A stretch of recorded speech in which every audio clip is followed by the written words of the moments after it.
Voilà.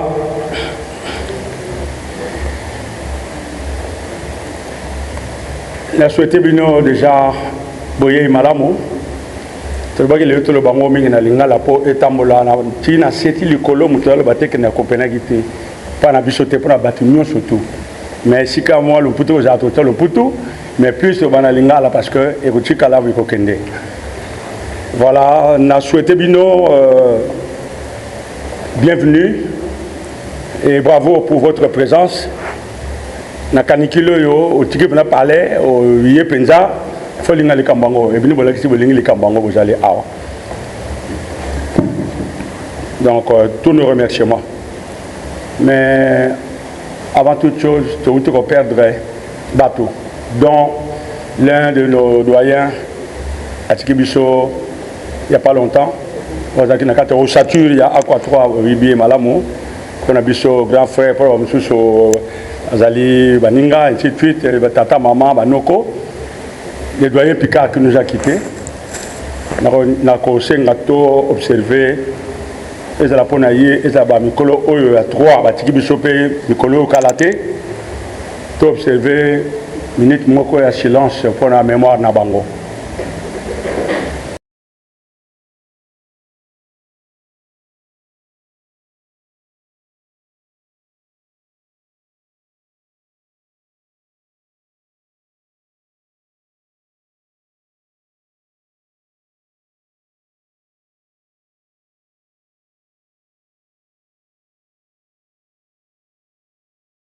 Merci beaucoup. Nako Sabino, ordre du jour. Aujourd'hui, c'est un grand jour pour nous dans Aqua 3 que cette Assemblée générale extraordinaire marque les annales de notre association. C'est vraiment un jour très spécial. Et à l'ordre du jour, nous avons premièrement, le premier point, une petite synthèse de toutes les réunions passées, un résumé de toutes les réunions passées. Deuxième point, nous allons faire la lecture des statuts et du règlement d'ordre intérieur. Troisième point, le président Champlain va présenter devant nous la vision de Aqua 3. Quatrième point, nous avons le point d'actualité, la vision et les projets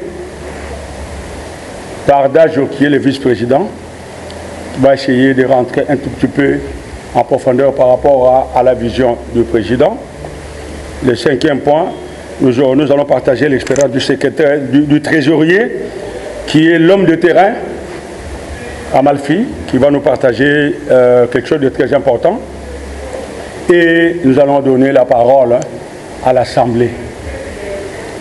Voilà comment les choses vont se passer aujourd'hui. Voilà, mes amis, en ce qui concerne les statuts et les règlements de l'intérieur. Donc, je pense qu'il faut avancer dans l'ordre du jour. Et là, je vais inviter le président, M. Champlain, qui va venir devant nous pour nous donner la vision de l'Aqua 3. Et certainement, cette vision sera retravaillée et représentée par le vice-président. Donc, j'invite M. le président Champlain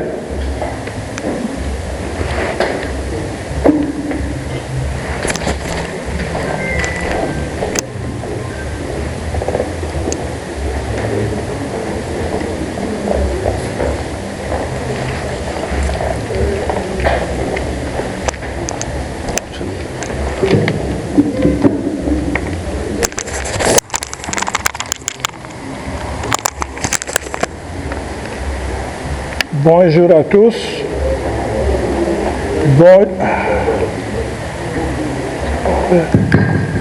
Bonjour à tous et toutes. Mes chères sœurs et chers frères, je vous salue toutes et tous Nous sommes aujourd'hui samedi 20 juin, date convenue pour démarrer les travaux de notre... Tiens, le micro.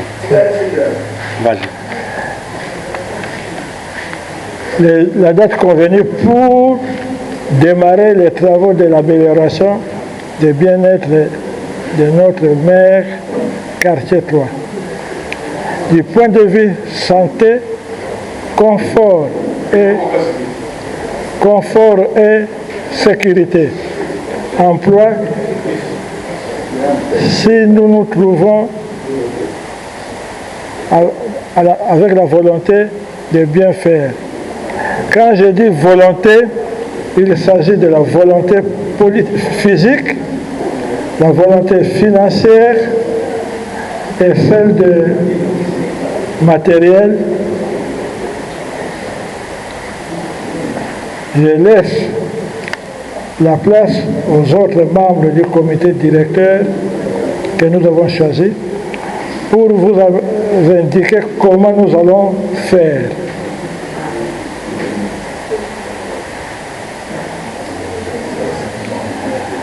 Je m'arrête ici aujourd'hui. Je n'ai pas beaucoup de choses à vous dire. Nous allons commencer à améliorer la santé physique et matérielle de notre maman quartier 3, selon votre volonté. Merci. Donnez-lui une main d'applaudissement.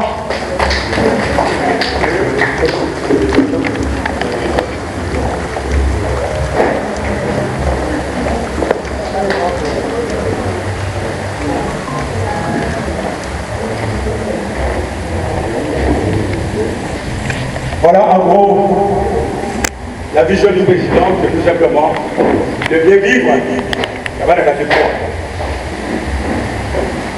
3. Et pour cela, j'invite le vice-président M. Dajon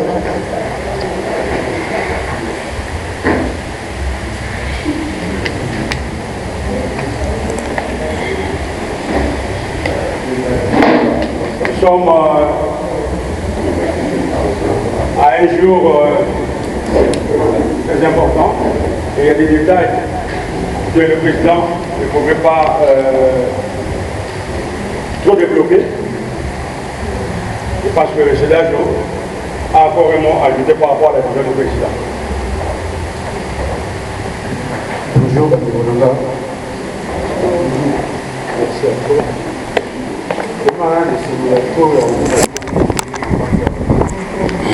Oui, vous voyez,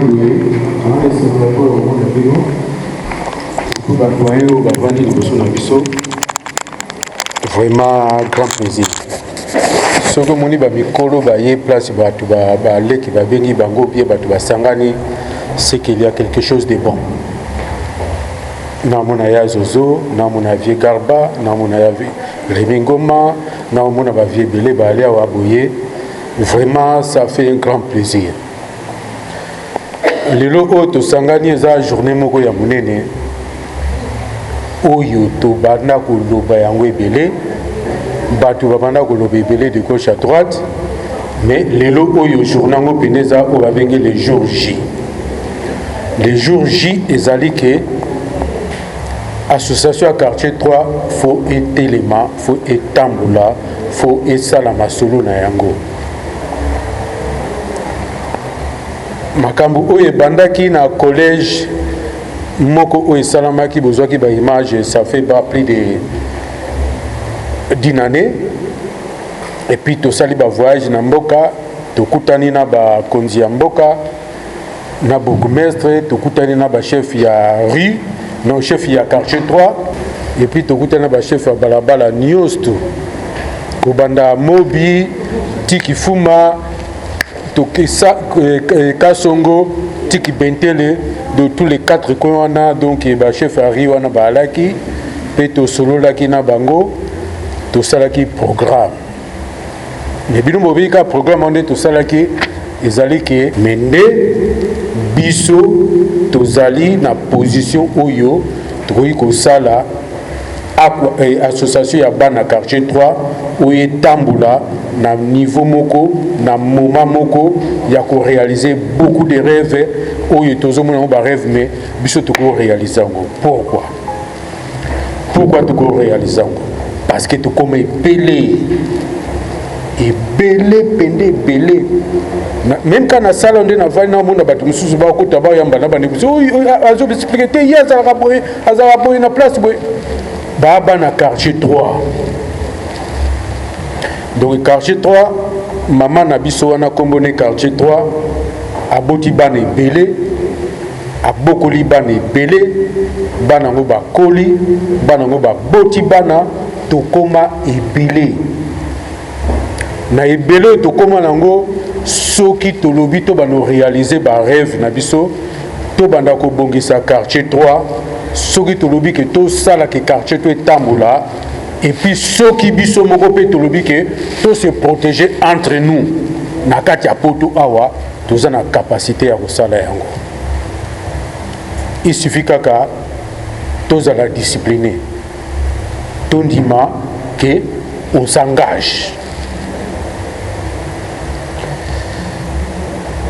Alors quartier 3 eza village na biso eza bena vrai village na biso oyo biso to botami ba yaya baza liboso awa ba botami bango to bayaki kutu tango to belezi azuka bula mabele wana biso to ekolanda. Mais soki totali ndenge tozo kovanda boye ndenge tozali boye et tozali na position moko ya force. Pourquoi tozali na force? Na pesa kaka exemple ya nga moko na ebite bino nyonso to bozana ba exemple yango bayaya kutu na lobate bango to bakoma na bango ebele.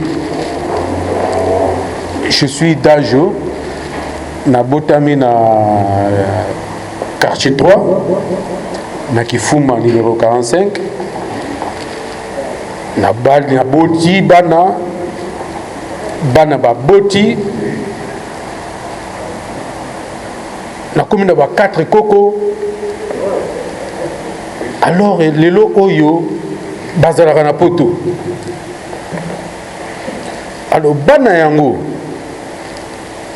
na ndako bayebi ke papa na bango basolo apena makambo ya quartier 3 aoka apena zoganga na téléphone mais papa toi aussi avec ton quartier là ngabi non je vais parler de mon quartier parce que waneza village nanga waneza apena ndako nanga bakoma na sentiment wana donc bana wana lobby bakozala bana ya quartier 3 ya lobby. Donc il y a toujours dans la vie il y a un début ezali place ya ko bandela likambo journal lelo ezali journée ya ko bandela likambo oyo babengi quartier 3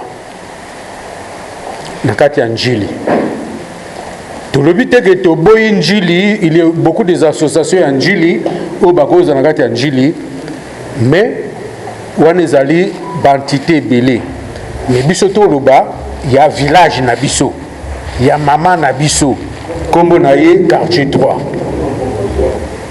Tu vois? Alors to komi na position oyo ke to sala ke to zala bomoko to tambula to zala ensemble. Alors nous avons beaucoup des opportunités, nous avons beaucoup de besoins. Bandeko na biso bana na biso bazali na kati ya mboka et bazali délaissés. Alors soki biso to sangani bana ya quartier 3 to protéger bana wana to protéger quartier 3 to sala quartier 3 ezala quartier moko modèle quartier moko sécurisé quartier moko o ezali ke eza respectueux na bato nyonso et puis to développer quartier 3. Pourquoi to développer? Parce que to za na l'art.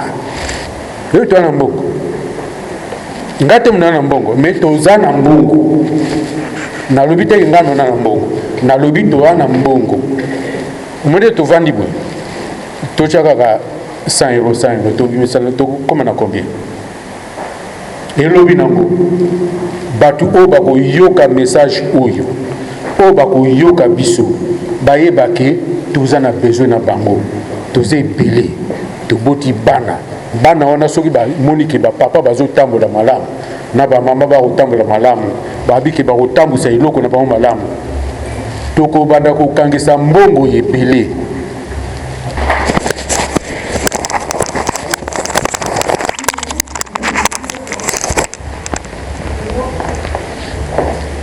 Merci, M. Dajo, le vice-président. Je n'ai que Mme Bélé Zali à Koloba, mais je pense que le lieu plutôt bien.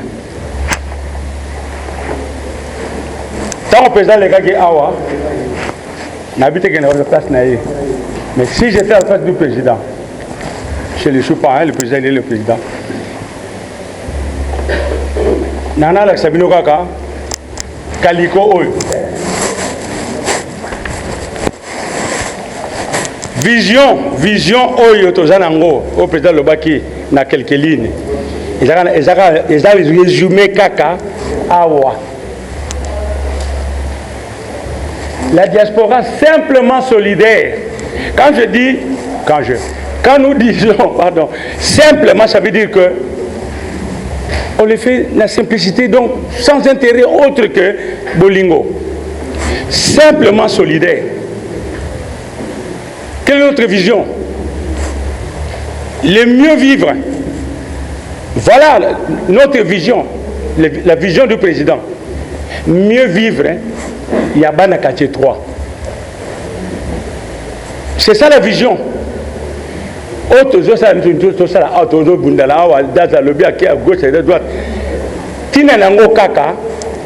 vivre, il y a Bana quartier 3. Patata na biso to otaka ba mboka bayaka na quartier 3 tata moko oyo azali abotoma na quartier 3 azati na ba biso le pango ba soma na quartier 3 tata moko abotoma na quartier 3 azati ba utaka ba Congo bandundu ba Congo ba wapi bayaka ba sombi ba lupango ba futé banda ko leona Kinshasa biso de mayenga abato kenenjil embato motuba yebi ba que bandal ba kutu même pas bandal ekishima ba tout ça ba yebi mais batata wanta ba kina njili wa sombi ba pango muna ka ba kini ba vacances na mboka et quand tu partais ba tonti ba biloko taba comme na mboka ba zokabula ba biloko na bato atikana na mboka kuna mwelo ko mo ba sukali mo ba café moi parce que moi fi café na moi fi ka ba kabla wana boy et ko sala batamboka plaisir au sakanaté c'est pas la quantité ya café ba ko joana na ba sukali geste wana o mutauti na kisasa a ko sala. C'est ce que nous voulons faire aujourd'hui. La vision la plus simple et la seule auto fandeli awa auto lingabo bo adhérer nango le mieux vivre d'abord quartier 3 point.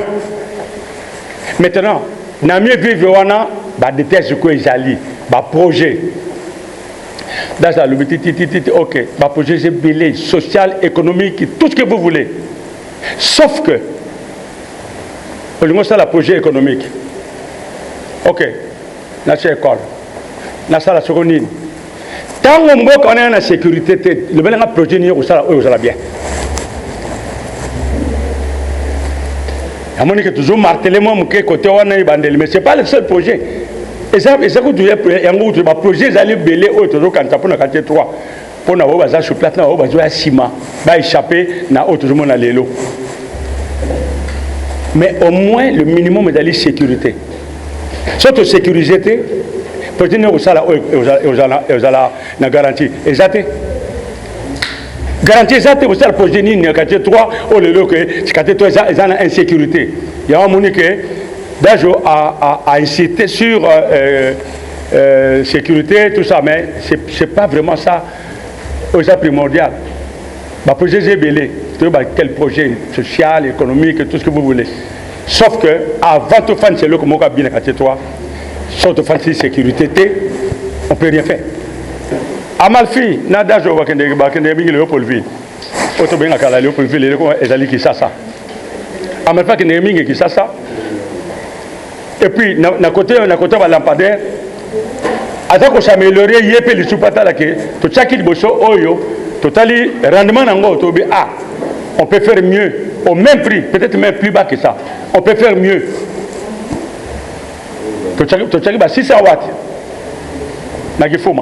Na boma. Ah, il a gagné, je diminue mon bani. Aujourd'hui, avec les mêmes prix, on peut faire mieux. Amalfi, et vous allez mal à Momingi, avant de passer votre parole, au le Kana Awa, aujourd'hui, moi, quelques minutes, au symbole la biso parce que balobaki ke auto salaki ja bienté bamina ngozo pela nango tamso kufi nango bani siko yo muto kendaki yo to meki baminda wana na we kifuma na we boma siko yo o tirer les sonini baraka toto bazaliwa bazo jela siko ba sala ni alors na mukuse ça bango moi explication pour moi élément salut zali ke ba mona ke to évoluer yom to yeba. Merci, merci monsieur le secrétaire. Mbote na bisonyoso. En tout cas, ndega balobaka na français que vouloir c'est pouvoir. Soki bolingi et ko salama. Soki tozui volonté to sala yango. Namboni babimisi likambo ya ba lampadaire solaire éclairage public est tellement nécessaire na niveau ya ba quartier na bison. Nazaraki non pas que se vanter mais nazaraki mutali bosso na somba ba lampadaire solaire na 2019 na kana ocha na baba na bison na boma. Eza expérience pour salaka na volonté nanga na amour na kinango na binacha ba lampadaire na sombi 20 lampadaires solaires na tina rimo bima. Mais ba lampadaire on ezalaki ba lampadaire moko l'air wana technologie prenait une matité. Ezaki ba 350 watts bato ba yebi électricité ba yebi et puis tangu na tiango ti lelo ba lampadaire pela nango mais ça a capacité mon capacité par rapport à Oyundengi technologie et mati. Et puis en 2024 toké au tchaba lampadaire dans Kifuma, ba lampadaire on est qui à 600 watts. Bon, au monde qui est niveau moi c'est tout comme ba lampadaire ezali entre la séparation entre quartier 2 et quartier 3, quartier 4 quartier 3 et quartier 4. La capacité à ma capacité. Mais si tu as commis au fur et à mesure dans ma recherche, tu as découvert que la lampadaire à 8000 watts. C'est ce qui est lampadaire on est payé et ça presque journée. Beaucoup de monde a moi, beaucoup de monde a même mutazala musika. La lampadaire en gros, et en gros na yaki nango et uti na usine moko na et pas au salango. Et ça, 8000 watts. 8000 watts. Bateau bayebi nini.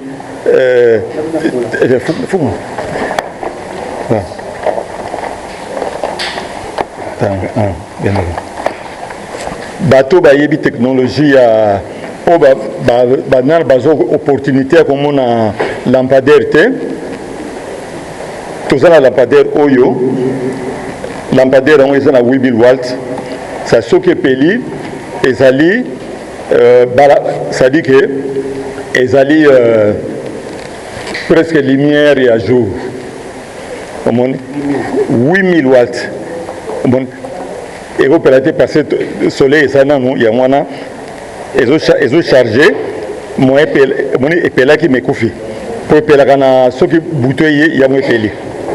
Ça ba lampadaire ngoyo oyo ndenge baninga balobi ke tokoko sala quelque chose dans Njili ba vrai lampadaire yango oyo eza na 8000 watts pardon na quartier 3 o ba projet tokoko sala yango oyo na 1000 lampadaire moko monsieur eza la kati monsieur eza na ndako oyo ko sala ke tokoko sala quelque chose bato mona ke to sali eloko na Njili na moni minda oyo batie na boulevard boulevard Luemba na moni oyo esali batie na quartier 5 wana eza ya courant mais oyo eza 8000 eza solaire charge dango ezwaka na moi na bouteille peli jusqu'à le matin bon yango wana na eko présenté bino je crois bozala mour wana ya ko participer entre biso na cadre ya quartier 3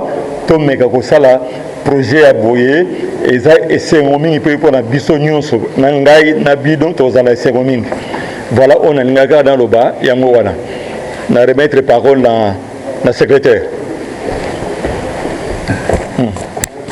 ah ouais.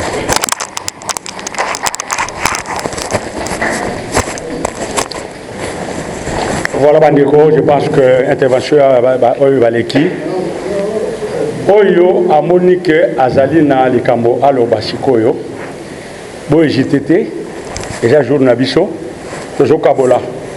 Mais tu le vois que toujours forcé muto asala Likambote. Ezali communauté toujours Kabola masolo. Ngama ile ngeshukeli anakanteki na shukeli yo yobite o matisi kaka bongo. Oyo alingi ko lobalika moko boye. Boy JTT aya micro ezali awa.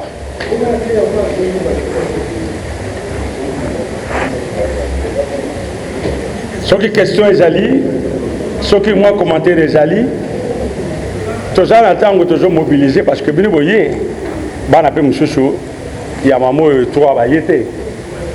Il y a des fois boyer koya, mais dans musala et baninier munente, bamuna ba image, bamuna appel ba image, tout ça ba image on va tout momanzoto pour te bien biso.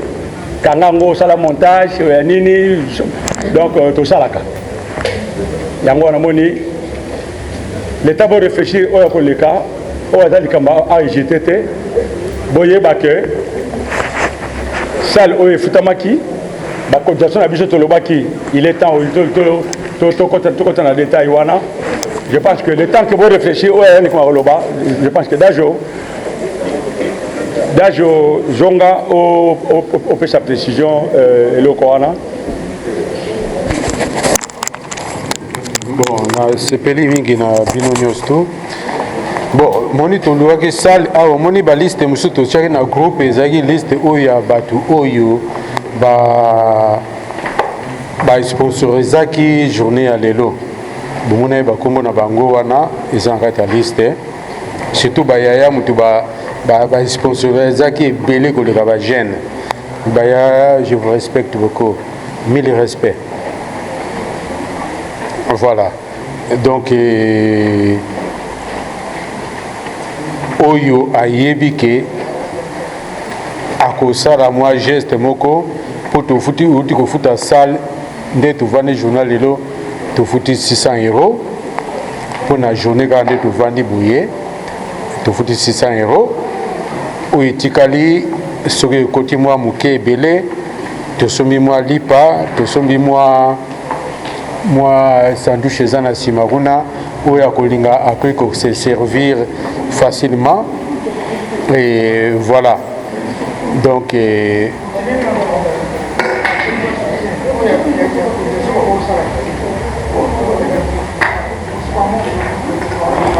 yagarba ko ya koloba yo moko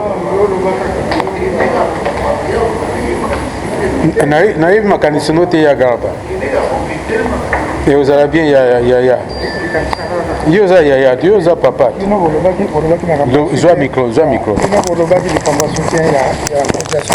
je suis moi dans le quartier 3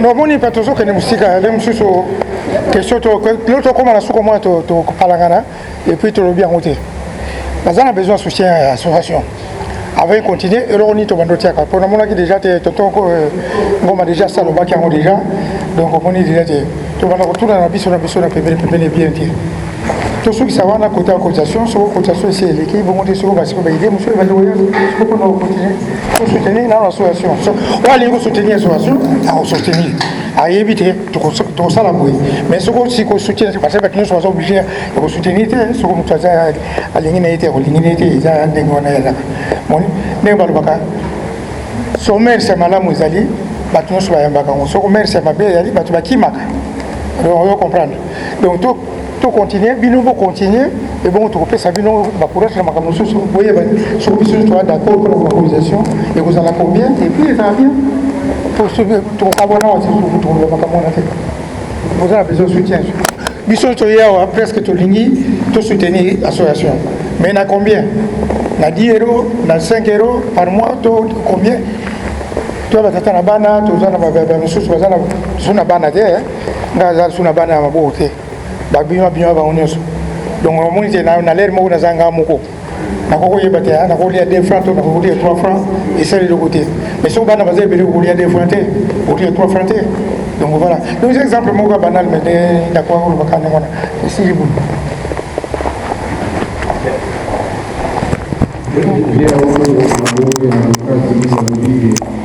toyeba position na biso tokosangisaka combien pour tozala ensemble. Merci beaucoup ya Garba oyo ya na biso akala mona poto akala depuis ba 72 so ba 74 so ba combien voilà. Et donc il y a na biso ya kala. Merci beaucoup. Mais ndenge na ali awa na izali na pesa ya fali Kembo Mobutu ya Kipemba ya Sumbi bakola barabara Kipemba baliona zote anga Kipemba ya Sumbi. Bon, merci lisusu ndenge tokutania odo nazomona vraiment to na kati 3 namoni vraiment papa Sanzu que son âme repose en paix vraiment omoni idée oyo franchement soto bito lemba totala nanu non lokola totelami totelema likambo ba cotisation soki olobi ke ono totala non oyebi na famille ezalaka bokutani ntango basengaka mbongo famille batalaka te oyo tato asalaka te me toyebaka na biso ke noko oyo atiaka te oui pere aleki oyo atiaka te bayebaka toyebaka omona soki boke okutana oyo ntango azoya botie munoko boye donc atiaka na ye te boyebiki atiaka te mais biso soki olobi omoni ide ya bambindo tozelisa te todemare bomoni prix eza moke soki toa na volonté tokosala yango même bato bakabaka te même parce que mosusu bali profession égoïste état civil égoïste akabaka te même moto akabaka te bakoza na volonté bakopesa mbongo akotya donc tosala yango vraiment noki topelisa bino ado d'ici mpona ide na ngai d'ici 10 décembre olie tozela so tobi tozela non kote so tokoyokana tokoyokana ata prix ya moke tobandi tobanda kosala so tobi tozelaka on ne sait jamais tozalaki ta tobandaki yango mbuta mutu aza te tondimaki teke mbuta mutu akozala te toyebi te bato nini bomoni liwa mikolo eza susoli te ekomi très impoli eponaka mutu te alors on ne sait jamais donc mpona ngai todemare kaka tozela te mutu akozela aza te mutu oyo akozela vie dekuma mais vie dekuma takiti na aéroport ayaki merci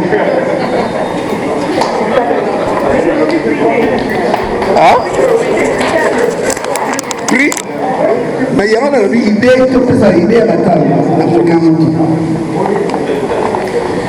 bandeko nanga je pense que eza bongo eza lisanga fo mingongo emata mingongo ekita nati nomi question moko un petit projet qui va nous prendre un exemple 10 000 $. Quand je dis un petit projet par rapport à 4-3, il y a 10 000 $. Côté à la CAC.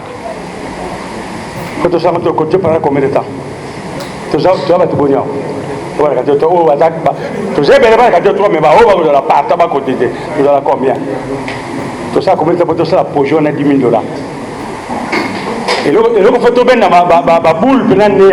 en fait, les cotisations que nous allons vouloir mettre en place aujourd'hui, ils allaient que l'argent appelle l'argent. Partout où vous allez, C'est le bac qui est là que tout côté va détailler. Travailler, toujours travailler. À quoi trop besoin mon a oyo ne déjà boyer.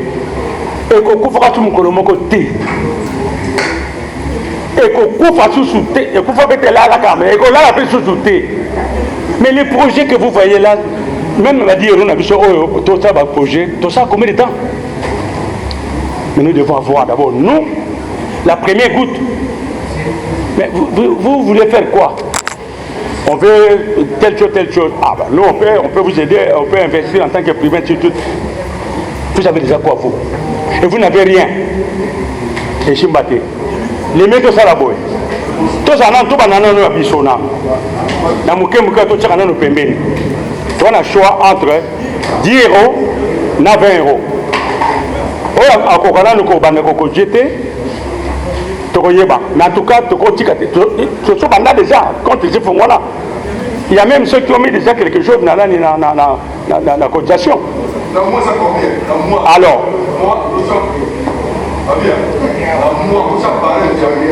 par-moi, oui. Voilà, c'est ça que je suis en train de dire. On va toujours décider sur deux possibilités. Tout la question, il y a on va question faire Tigala. Je peux ça là-bas. Nalingi na bamisa eloko moko moke avant napesa monsieur le maire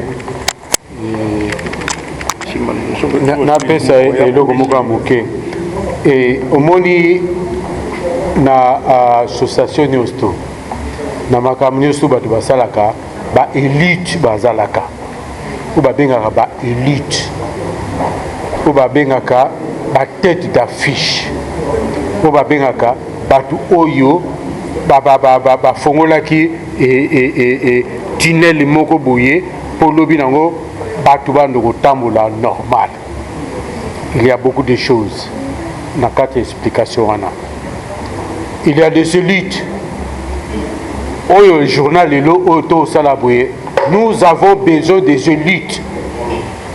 Nous avons besoin des élites oyo baningi kipenda ke quartier toi etambola. Tokende na ba discussion ya mbongo te na marque moko oyo pona soki kaka poto loba parce que 20 € yango oliaka yango osombela yango shimboki osombela yango boki osombela yango ji osombela yango mai esilaka nango sans que on se rendre compte. Mais soki lobi to lobi ke 20 € yango totiango na cause moko oyo ezali cause ya quartier 3 eko bikisa milimo ya bato ebele ekosalisa bato ebele bako se retrouver bato ebele bafamille ebele bako se sécuriser to memango kaka na luyenge te eza boye te. Réfléchissez avant opona oloba penake no totia 20 € ou bien nini te kotia no polémique te po oza no na qu'est-ce que je peux dire là? Si je suis mon côté, au Kobak c'est l'icolo na yango. Ce qu'on y a bien au tcha 10 €. Tel est que belé, au tcha 2 €. Et coquille 2 €. Ce qu'on y a 2 € pour nani. Parce que tu es belé, ouais batouango. Ce qu'on y a bien au tcha 20 €. Au tcha 20 € pourquoi? Parce que tu as batou oyo, baza conscient. Les gens qui sont conscients, on va dire que ça va être na bango to banda bande kona biso bakolanda biso. Il faut que les gens basent la conscience au besoin acte wana basala bamboko to vendre ba France. Il y a des rois, il y a ba mikonzi o ba vendre ki awa o ba ponaki ba mitindo ba ponaki ba loi na bango oyo biso ngana yo tozo ko vivre na vie sociale ya kitoko. Ba décida quitter base la mukili mabaya ba décida quitter pona soki batu mususu baya ba décida ki na ba élite o bazala ki sur place ba se décider ba que on va marcher comme ça et salama ngana yo tozo ko profiter yango bana na biso bazo profiter na yango tous bénéficier na yango. Et pourquoi nous on peut pas faire ça à nos familles? Bana na biso ba koko na biso ba leki na biso bazawana 20 € na mois soto sangi songo toza soki combien de combien de mille bana ya quartier 3 20 € soto sangi songo tokosala baekole boni tokodiscipline bango boni tokopesa bango baéducation boni ebele. Alors pour une fois que tozala bomo kibomoto quelque part que tozoleka na biso mais totika œuvre moko nga pa na nga aqua 3 oyo ya biso ya quartier 3 ezali ke totika œuvre moko oyo kotikala de génération à génération. Alors nga na kopesa mwa idée moko ya moke na expérience naza nango na comptabilité etant que naye comptable foot na kisasa idée na kopesa omoni tobandi boye eloko moko na kosenga tolinga to alimenter compte na biso tobanda na 20 euros wana idée nanga so tobandi na 20 euros tant so 10 euros tokomi 6 mois il y a 20 euros 20 euros 20 euros après so tokokita na 10 euros tokiti na 10 euros mais il faut tolinga to alimenter compte tobanda na 20 euros ou pendant 6 mois 20 euros 20 euros après nous sommes tout qui t'en a assez donc qui n'a 10 euros mais l'eau a dit que nous sommes tout banana 20 euros on a pour ça dans le bagage yamoa et puis bon ton hôtel à Pégaga au quartier na quartier ils en va prêtre na ba tout ça là tout et l'eau a biso yo na ba master tout tombolongo et que les biso quoi ton hôtel mon poids n'est pas dans autre souci à dire tout ça tout et l'eau matapina makasi.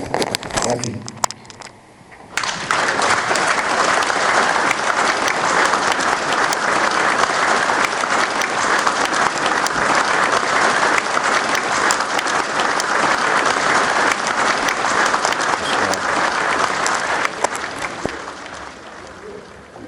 Bonsoir.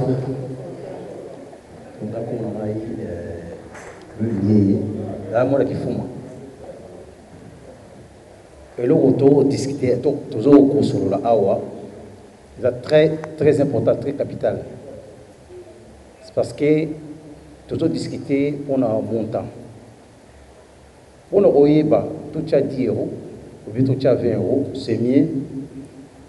Secrétaire Azali, président Azali, trésorier Azali, péciviso nombre moko à peu près exact. Où ils allaient que ceux qui ont Azali 100, na 10 euros, chaque mois, tu as 1000 euros. Soit tu as 50, chaque mois, soit tu as 20 euros, tu as 1000 euros. Pour te monter, nombre de où ils allaient que tu as montant cotisation par rapport à nombre de Azali. Parce que 20 euros, et ça bien, pour tout ce que pour le bonheur, ça les âmes quand même balé. 20 euros, tout ça pour le 20 euros, soit comme il y a 2 mois au PCT au Bossani, comme il y a 40 euros. Ceux qui ont Bossani 3 mois au PCT comme il y a 60 euros, au moins on a Kimi à Yara Souti. Parce qu'on paye un téléphone et ça au Ghana. Il faut ça, très attention. Bon, 20 euros, si quoi ils n'ont rien. Mais il faut tout y avoir. À peu près, vous allez combien pour tout ça va 20 euros. À peu près, vous allez combien pour tout ça va 10 euros. Alors, pour qu'on gagne temps, tout le monde lampadaire. Alors, il y a mal fait, on peut savoir son montant et à lampadaire, moi, je sais combien. Parce que tout sous. À quoi il consomme un balai, hein. Mon tout sous, il y a un peu de à part la cotisation, on a soumis 3 pour avancer la situation. Tu vas prier à lampadaire, mon sur les combien. Et puis voilà, donc, voilà, tu peux évoluer. Et là, on a le bagage en tout cas, merci, Nabissonio, merci.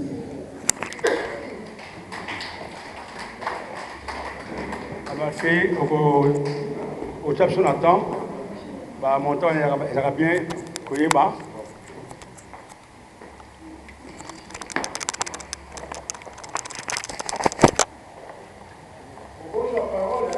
Merci. C'est un long moment que tu vas pour le respect. Il y a quelqu'un qui a bâti une de Kovana ou Tikoloba pour la cotisation. Tu es banni. Tu as 10 euros, tu vas faire 20 euros, tu es banni.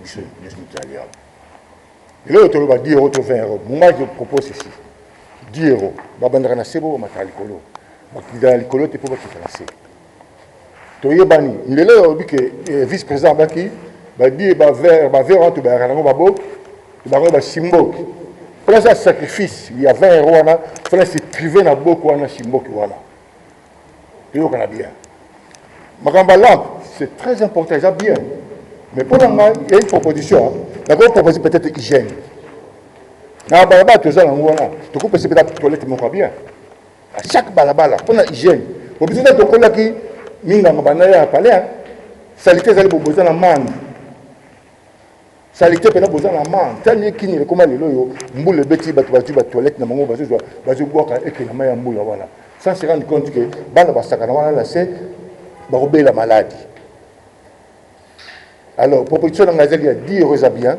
Ceux qui doivent continuer la volonté, mon ami, le débat comme ça, au fur et à mesure, tu vas se faire comme Matissango ou pas. Il faut que tu aies une abisso. Bon, là, je suis 20 euros. On dit 20 euros. Le but, c'est que 10 euros. Mais, mon corps, le bateau, je suis à 20 euros le cabine. Faut que tu aies une abisso à Congolais. Tu aies une abisso.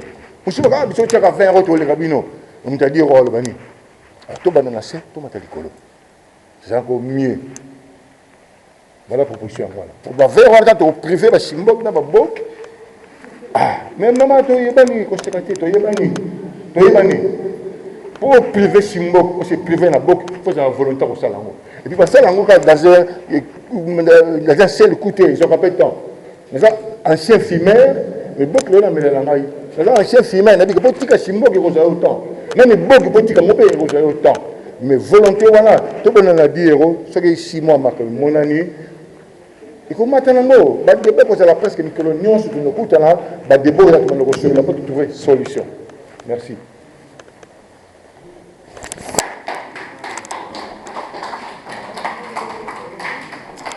Les solos. Tout ça, dans leur peu, photo, tout Kabolamou et le Raolia, il y a mon pied caca, ça va toujours bien. Bon, moi, je vais vous dire, tout ça, et j'appelle. Tout qu'il y a obligation, tout ça m'appelle. Tout ça, entre deux groupes, il y a 20 à 10. Et je chauffe mon tout. Tu as 20 euros, et belé, tu as 10 euros, et si tu as 10 euros, tu as privilégié, tu as 20 euros, tu as privilégié. Ça, ce sont des débats qui sont très importants. Hein? Car il y a un temps pour tout. Au nom du comité exécutif, au nom des visionnaires, surtout au ban, il y a le quartier 3. Je sais que je merci Mingi. Merci Belé. Bakuluto, Boyobake, présence Navino, et j'ai une importance. Yaya Bojali et Belé Awa, mais on va se manifester à Zamingité. Et Sika, n'a pas vraiment mal à Sika, au Makamadali, aux hommes Bakulu tout ça sent pas bon. Mais, il va aller que peut-être à Bakulu peut abinaka.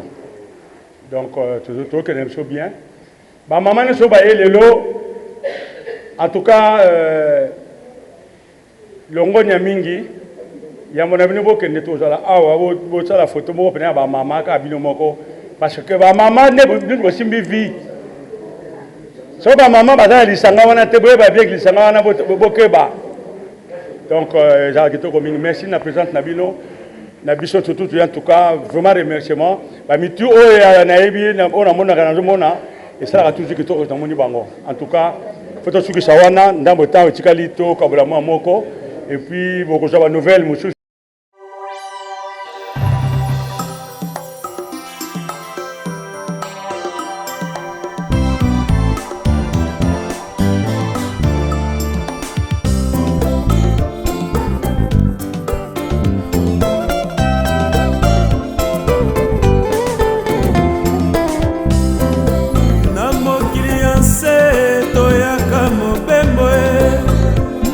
moto na nzela na ye nyonso nyonso tokosalaka ya mabe na mokili ekofutamaka awa ose nyonso tokosalaka ya mabe na baninga ekofutamaka awa ose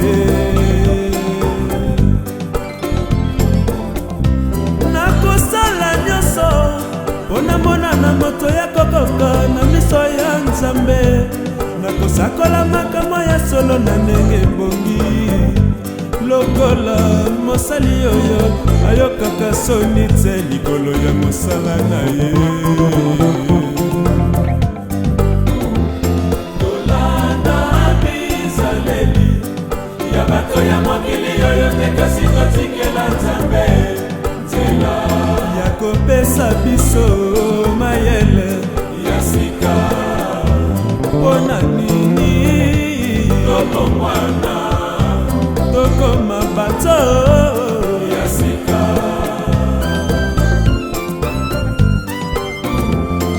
moninga nanga fungola miso mpo molimo mabeza likotamola pene na yo lokola tambo oyo alukaka moto ya kolia yango wana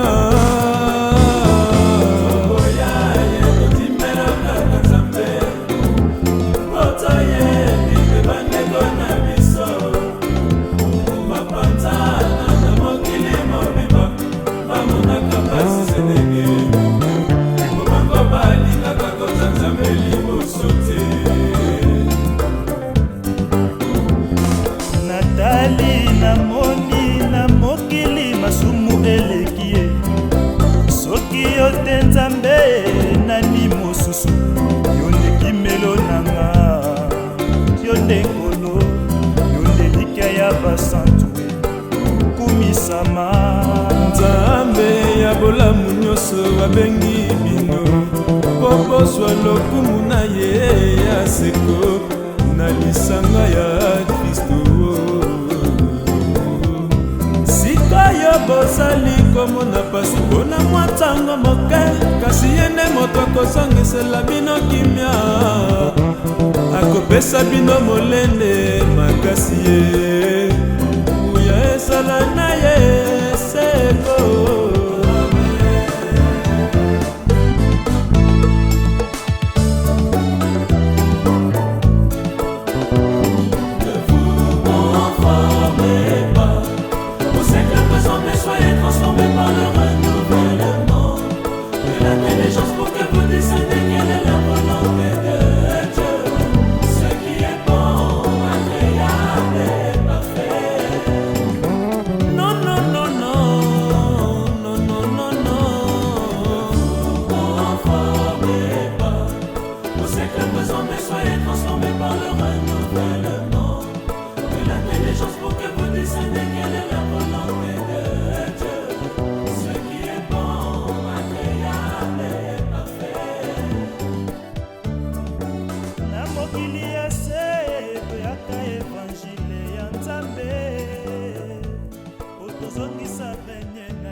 Oui, bonsoir.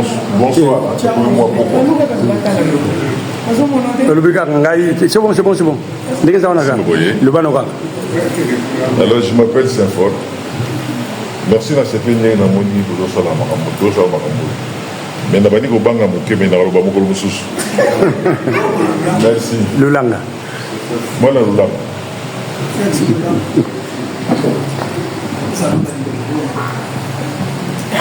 Pourquoi tu as le père au fanda? J'en veux voter le matin. C'est pour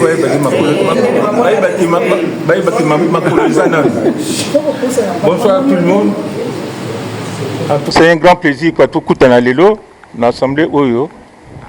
Et puis surtout, c'est que moi, na quelques points, na synthèse nous tout solo là, pour moi, on a corriger.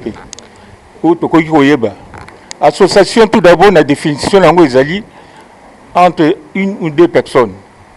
Mais si on a quartier 3, on voit déjà tout ça ébélé. Ceux qui ont vraiment un amour, il y a quartier 3, moi personnellement, moi na yongo, quartier 3. C'est que j'ai, na le bango, na django parce que na moi na quartier 3. Au moins, donc c'est ça que la reconnaissance dans vos arrêtés est moi la carte toi l'association nous surtout dans s'adhérer. On s'adhérer que on a participé dans le développement de la carte toi. Il y a carte toi même matin en Gilles, mais surtout à carte toi là où je suis aux hommes là. Et surtout que tout le monde m'a soutien, il y a pas bon nous surtout. Le problème est que au moment on ne sait pas exactement combien de personnes ont été aux Anango pour définir que tout y a 10 ou bien 20. On ne sait jamais. Il faut tous aller vraiment donc dans l'engagement. Il faut tous les étés, l'association de il faut qu'il y ait encore davantage de personnes. Au moins, même à 10, même à 15, mais quoi que ce soit, mais dans 15, chaque mois, il faut que quelque chose est coté. Aux hommes là. Ceux qui ont 20 euros ou bien 30 euros. L'association, tout d'abord, ils ont direct il y a 100 ans. Aux hommes là. Il y a 100 ans. Alors que, dans le monde, tous sont vraiment fidèles dans le montant où ils coupent ça. En tout cas, félicitations tout d'abord dans l'équipe du gouverneur association. Et puis bon courage. Ce n'est pas facile, mais il faut rassembler. C'est ça que donc on a souhaité Naïb Sadien. Merci beaucoup, grand-père Zozo. Je pense que ça a mis toute chaque présentation. Ngai Kingani, Baraba Kingani. Ça nous a 30 minutes. Donc, présentation. Après, c'est quoi? Ngande kuna bino za mwana Kingoi. D'accord. Vous restez sur place. Même assis, pas de problème. Bon, ngande kuna bino Viegarba. Na za mwana Kingoi na numéro 4. Bon, tu mwana quartier 3. Bon. Viegarba. Yo te banda makamango.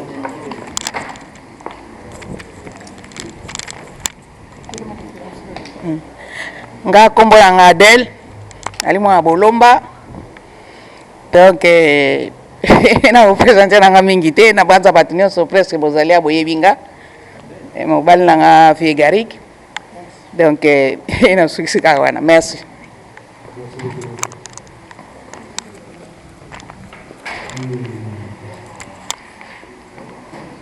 Bon, bonsoir tout le monde.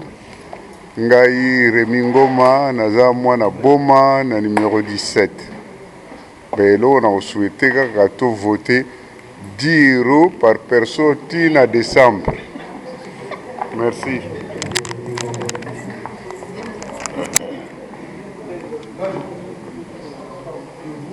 Ngai mwana Sombi. Comment on a Champlain Zola.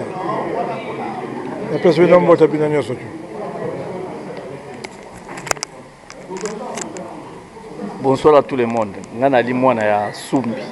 Comme na ngai Copense, mais déguisé comme Manuel. En tout cas na sepeli mingi na initiative oyo bozwa ki en tout cas pour na kosalisa eloko oyo. Donc to continuer car je peux pas dire beaucoup parce que yon surtout c'est bolobaki. Donc merci beaucoup vraiment en tout cas. Courage.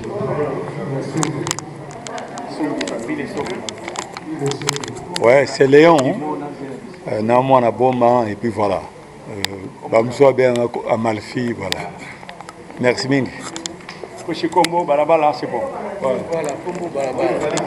Ok, Ngai Gomi na Kimpemba. Voilà, Gomi na Kimpemba, il y a si pena se présenter à Bosso. L'air Tozaki na pas d'âge na Nino na Bondi. Ok, c'est Gomi na Kimpemba. Ok.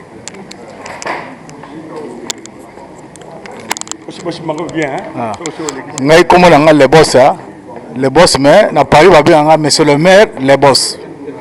C'est ça. Moi na zongo. Ngai Zapata.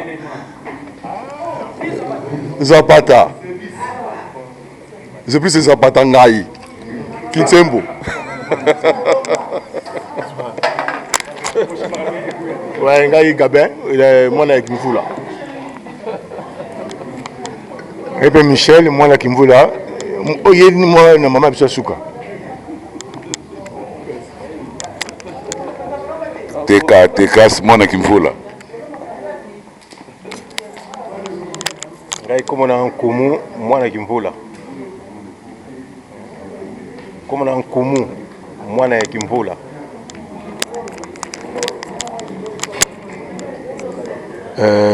komona ngai luyeye bamiso babenga nga Saint Louis naza na bakombo mwa mingi mwana kifuma komona ngai luyeye bamiso babenga ngai Louis na mwana kifuma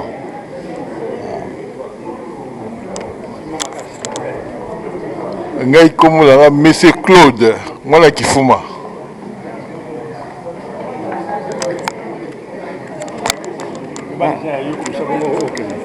nga Mabuse na Kinsembo Mabuse na Kinsembo ouais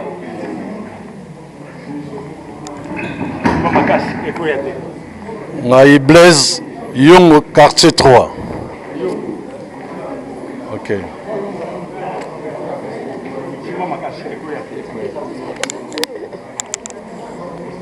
ngai Marie Constantine Bolomba ngai Fifi Kilolo mwana quartier de ya Tongo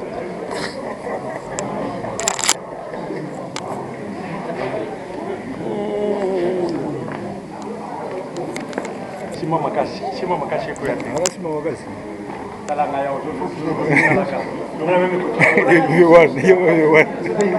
Bon, Jadi Kingo quartier 3.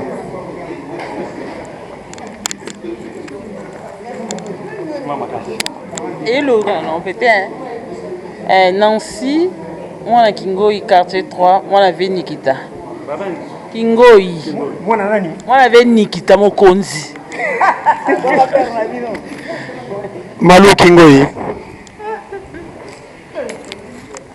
Temo Kingoi.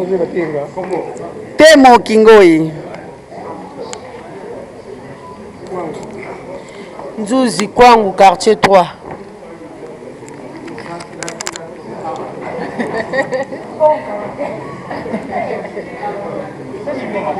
Boye, hein? Émilie, quartier 3, Kwangu, numéro 41. Comment on a Charlène Navanda Kwangu Kifuma? Kifuma.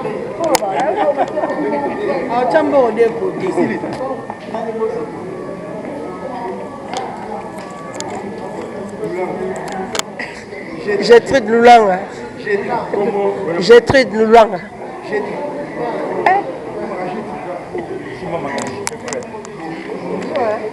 Président Gim Lulanga. Lei Lulanga. Zil Lulanga.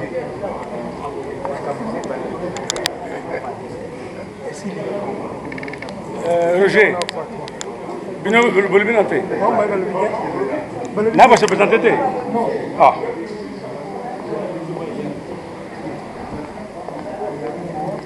Pardon.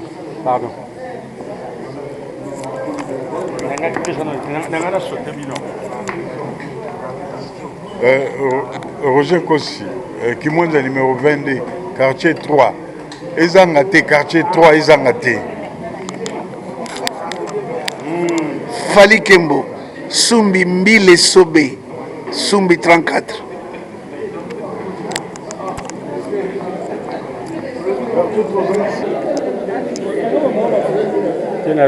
nazotala kaka bien surtout ali bamama nani alingi na poser question moko a répondre na bamama oyo alingi aya na bamama oyo alingi aya na poser question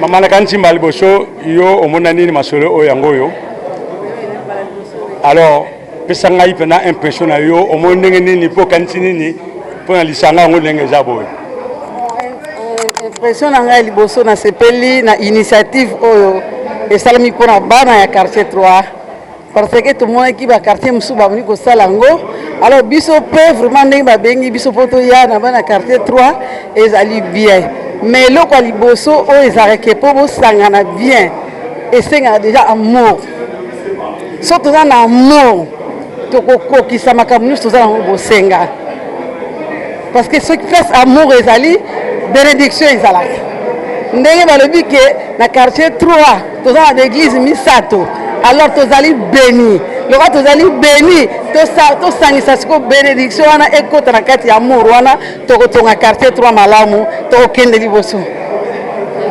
Merci beaucoup. Moto ya kolia yango wana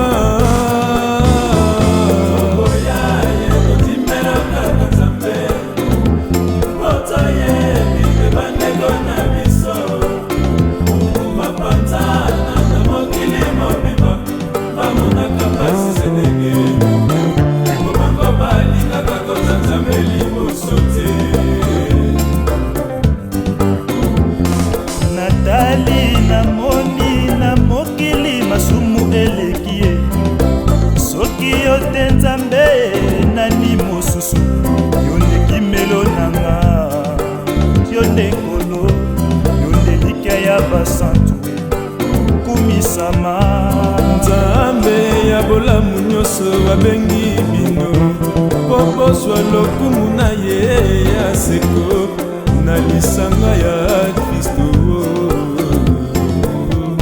Sikoyo bozali komona pasi mpona mwa ntango moke kasi ye nde moto akosongisela bino kimia akopesa bino molende makasi ye uya esala na ye seko.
makanisi moko jalousie na bozwa moninga eza mabe jalousie euta na nzambe te tosala nde na liloba moko ndenge nzambe alingi